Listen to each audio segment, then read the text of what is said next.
Bonjour à toutes et à tous, on se retrouve pour continuer la lecture de l'esthétique de Lukács avec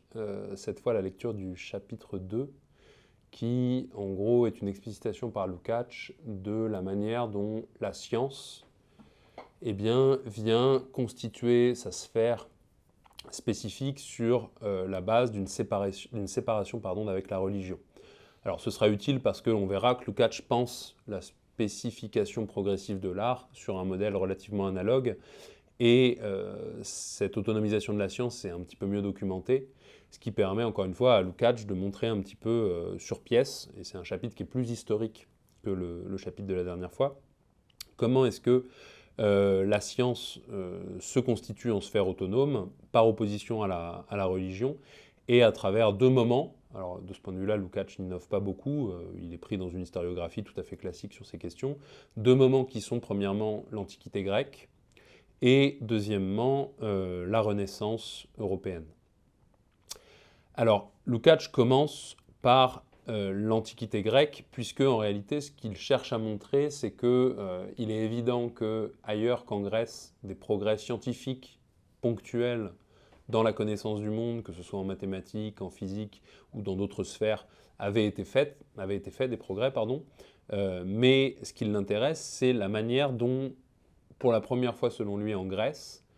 ont été mis au jour, ont été conscientisés les principes spécifiques de l'approche scientifique du monde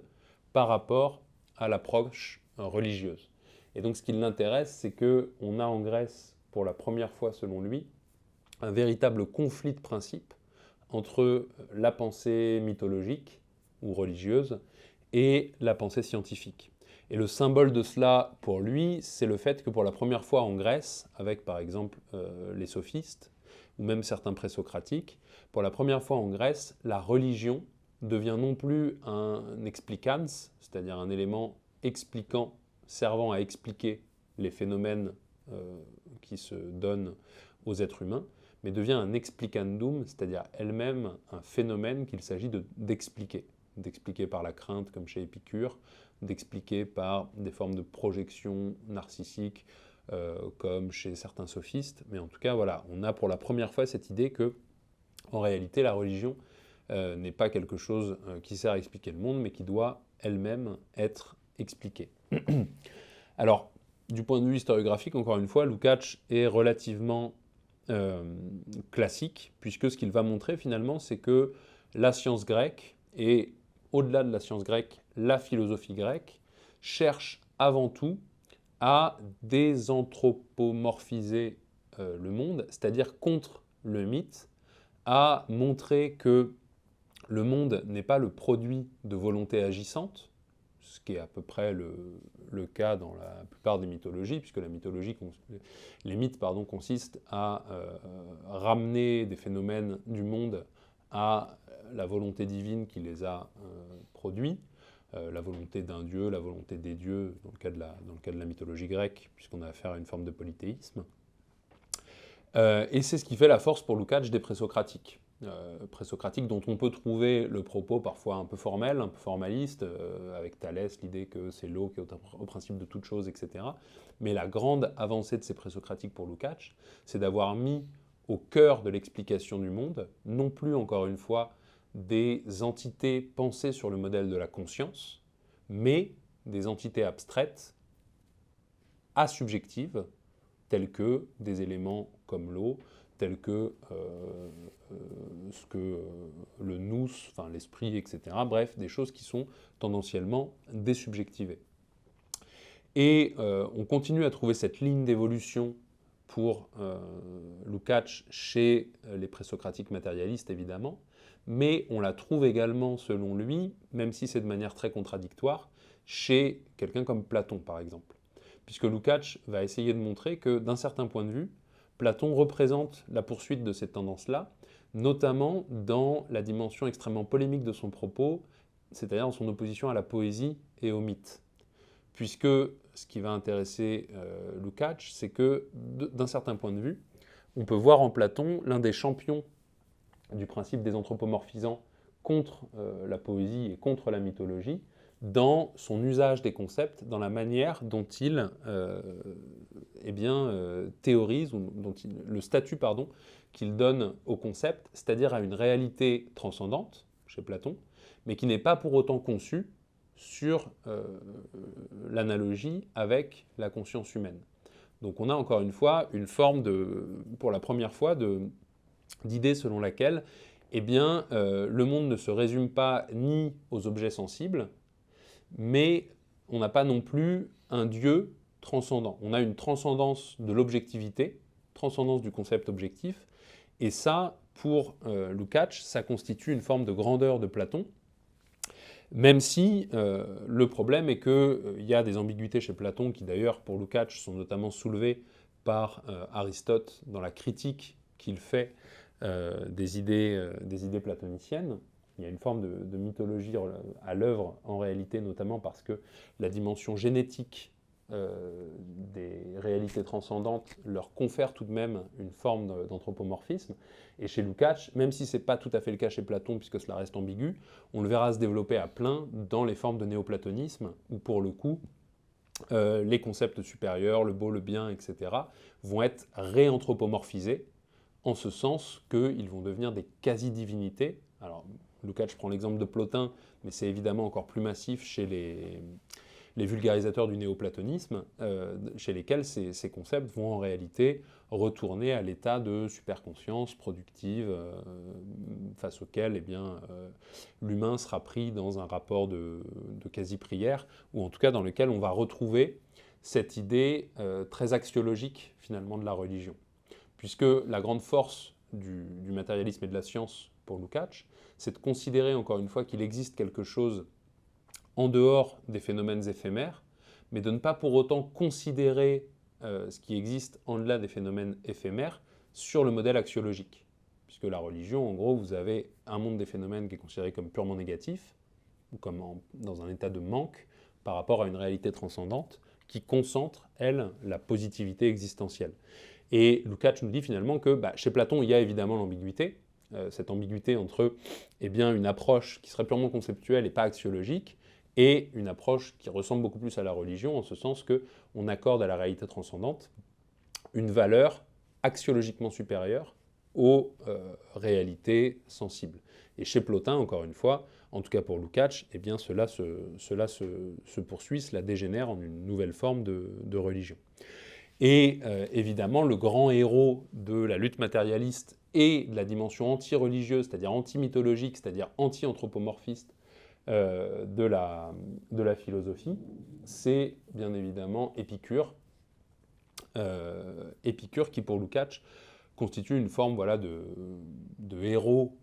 grec du matérialisme, qui va être éclipsé ensuite par le retour du christianisme. Mais on a des pages que Lukács consacre à Épicure, dans lesquelles il insiste là encore sur cette dimension anti-religieuse d'Épicure, qui est absolument essentielle et absolument liée à sa perspective atomiste, c'est-à-dire cette idée selon laquelle le monde s'explique selon des lois qui lui sont immanentes, et que l'humanité doit les découvrir finalement. Donc voilà, il y a ce matérialisme spontané, ce matérialisme qui pour la première fois apparaît dans la théorie chez Épicure, et ça clôt finalement pour Lukács cette espèce de lutte entre les tenants d'une forme de mythologisation de la pensée et les tenants d'une forme de scientifisation de la pensée, à laquelle on assiste dans l'Antiquité pour Lukács, ce qui fait encore une fois à ses yeux la grandeur de l'Antiquité. Donc ces prodromes d'une désanthropomorphisation du monde, et qui se donne à voir dans le conflit entre la poésie ou la mythologie d'un côté, la philosophie de l'autre, en tant qu'elle est encore une fois la mise au jour consciente des principes de la pratique scientifique. C'est le premier âge dans lequel ce combat se fait jour pour Lukács. Mais Lukács nous dit que, en réalité, les progrès de la science à cette époque, et ce qu'il corrèle, suivant Marx, à l'existence de l'esclavage, c'est-à-dire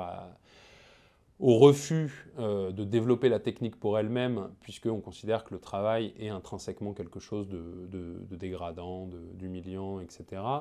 Le refus finalement d'appliquer la science aux réalités concrètes. Vous avez des passages où il explique par exemple que même les grands techniciens entre guillemets, de l'Antiquité n'étaient pas très heureux de faire de la science appliquée. Celui auquel on pense évidemment, c'est Archimède, dont Lukács nous dit que, en reprenant les ouvrages d'historiens de l'Antiquité, qu'en réalité il était lui-même contre le fait de dégrader sa science au point d'en faire un savoir-faire technique pour la guerre ou pour d'autres applications. Donc ce refus, encore une fois, du travail, ce discrédit jeté sur le travail et plus généralement sur la technique, explique pour Lukács que la science n'est pas énormément progressée à l'époque et que ces faibles progrès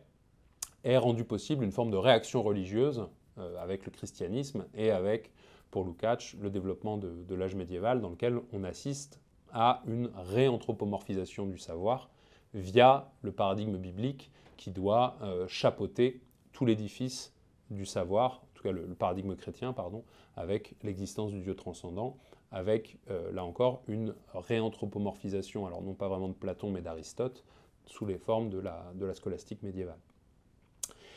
Et c'est évidemment les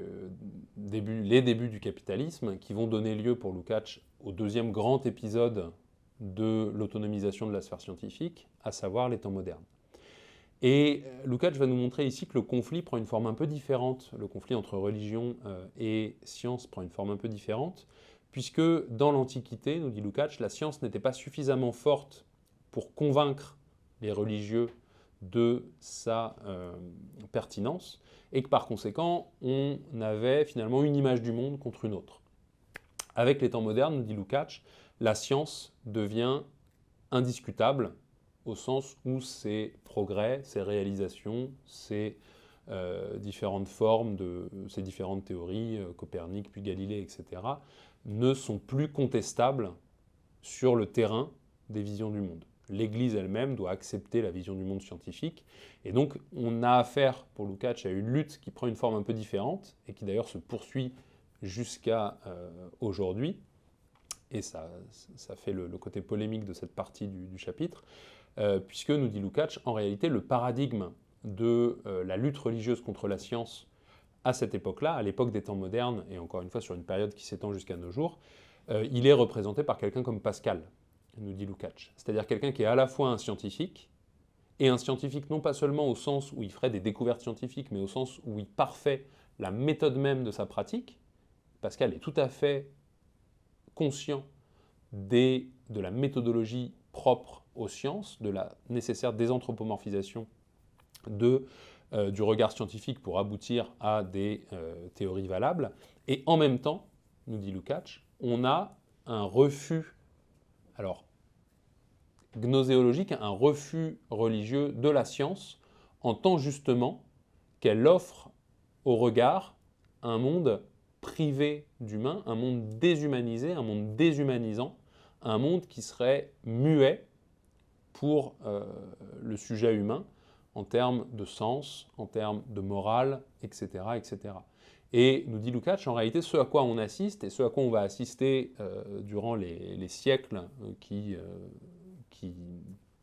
se déroulent à partir de là, c'est à une contestation de la science, non pas sur ses résultats ou sur sa méthode, mais sur sa perspective elle-même. On va assister, nous dit Lukács, au fait que, finalement, la science va être critiquée en tant que perspective déshumanisante. Et l'intérêt pour Lukács du moment de la Renaissance, c'est que ce qu'il va s'agir de faire précisément pour les grands esprits de l'humanisme de la Renaissance, c'est de montrer qu'en réalité, la perspective scientifique n'est pas une perspective anti-humaine. Évidemment, elle propose un monde désanthropomorphisé, mais, nous dit Lukács, elle permet un progrès humain, elle a des choses à dire à l'humain, à la fois du point de vue de ses applications techniques, et là, Lukács nous fait le récit notamment, par exemple, des grandes inventions de Léonard, ou de la manière dont il y a une vraie passion pour la technique et pour l'amélioration du bien-être humain qui se joue aussi dans le développement des sciences à partir des temps modernes. Et deuxièmement,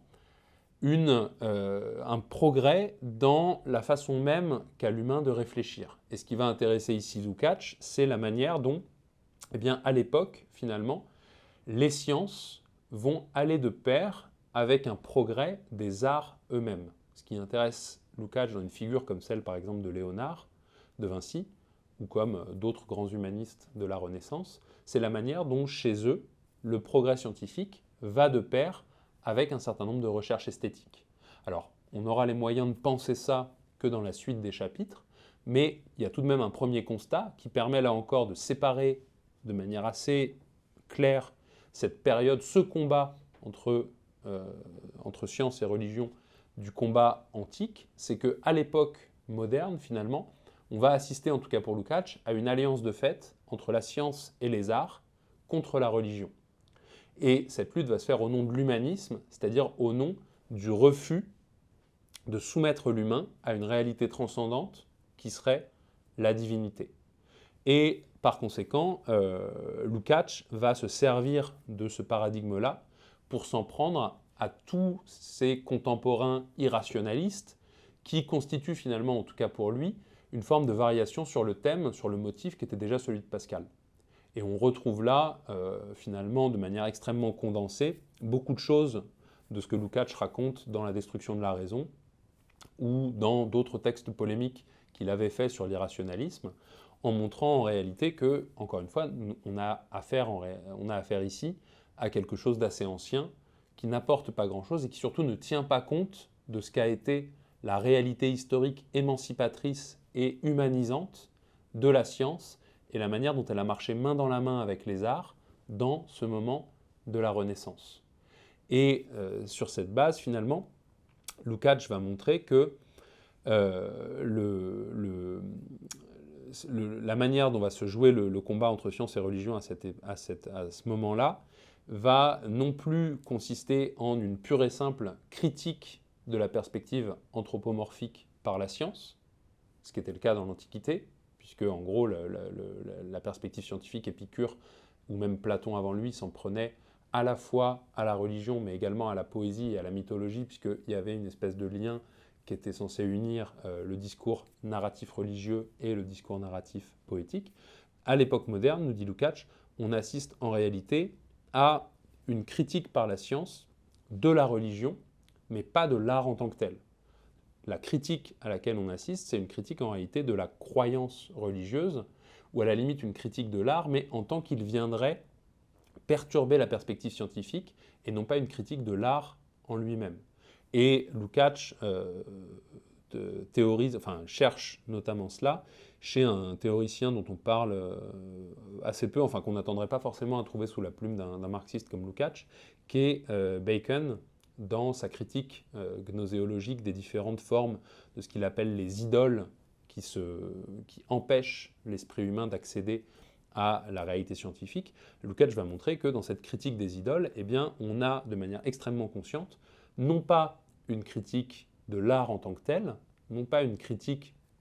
de la poésie ou de l'anthropomorphisation du monde en tant que tel, mais une critique de cela en tant que c'est néfaste pour la science, sans préjuger de la possibilité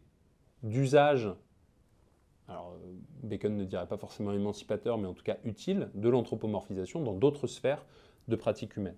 Donc on a les 4 grands types d'idoles de Bacon qui sont repris par Lukács. Les idoles